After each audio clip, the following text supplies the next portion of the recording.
یہ جتنی اللہ کے ولی ہیں ان کی راتوں کے یہی حالات ہیں۔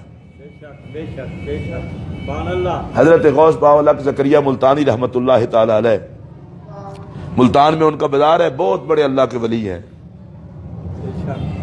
کچھ افغانستان سے کچھ بندے چلے چاہ کے ان دو آدمی کے بیعت ہوتے ہیں، راستے میں ایک درخت کے نیچے بیٹھے اوپر پرندوں نے کہا کہ باولک کا تو انتقال ہو گیا ہے۔ اب پریشان ہوئے تو دوسرے نے کہا چلو کوئی بات نہیں، چلتے ہیں، دیدار تو کریں گے نا، وہاں جا کے مزار پہ حاضری دے لیں گے۔ آگے آئے تو حضرت غوث باولک زکریا ملتانی پڑھا رہے تھے۔ انہوں نے کہا عجیب بات ہے، پرندوں نے ایک اور کہانی سنائی تھی، یہ تو پڑھا رہے ہیں۔ حضرت غوث باولک زکریا ملتانی سے سوال کیا، حضور پرندوں نے اس طرح کہا تھا اور آپ پڑھا رہے ہیں؟ فرمایا وہ بھی سچ تھا، یہ بھی سچ ہے۔ تو کہا حضرت اگر وہ سچ تھا تو یہ سچ کیسے ہے؟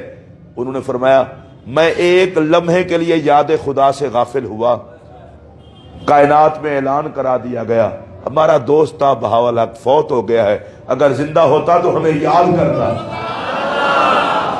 میں پھر یاد خدا میں مصروف ہو گیا ہوں۔ ان کی تو زندگی کے سارے لمحات یاد خدا میں گزرتے ہیں، جو ایک لمحے کے لیے غافل نہ ہو۔ حضرت امام احمد بن حنبل صاحب اور کافی ائمہ صحابہ تابعین جن کی راتیں گزر جائیں، اور ایسے ایسے بزرگ بھی ہیں، بزرگوں نے لکھا ہے اگر کوئی بندہ ان کا نام لے لے، ان کے نام کی برکت سے بندے کے گناہ بھی معاف ہو جاتے ہیں، اللہ ان کے ساتھ ان کا حشر کرے گا۔ ان بزرگوں میں ایک نام حضرت اویس کرنی کا بھی ہے۔ یہ بندگان خدا کی محبت بڑی دولت ہے، یہ اللہ والوں سے پیار بڑا دولت ہے، بڑی دولت ہے۔ جاہل لوگ ہیں جو یہ کہتے ہیں جی ولی ولی کرنے سے کیا ہوتا ہے، غوث پاک کرنے سے کیا ہوتا ہے، جی غریب نواز کا نام لینے سے کیا ہوتا ہے۔ اندھے ہو، تمہارا دماغ گندا ہے، حضور سے بغاوت کرتے ہو۔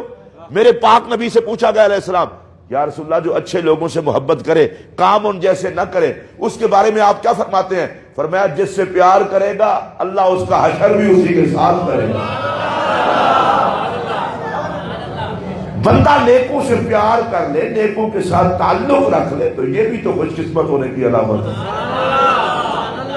تو حضرت غوث پاک رضی اللہ تعالیٰ بیٹھتے، مراقبہ کرتے، یاد خدا، فکر، اللہ سے رابطہ، پورے وجود کو نور اپنے گھیرے میں لے لیتا اور کسی سے دیکھا نہ جاتا وہ نور، اتنا نور جس ذات پر برسے۔ اونچی آواز سے کہیے سبحان اللہ۔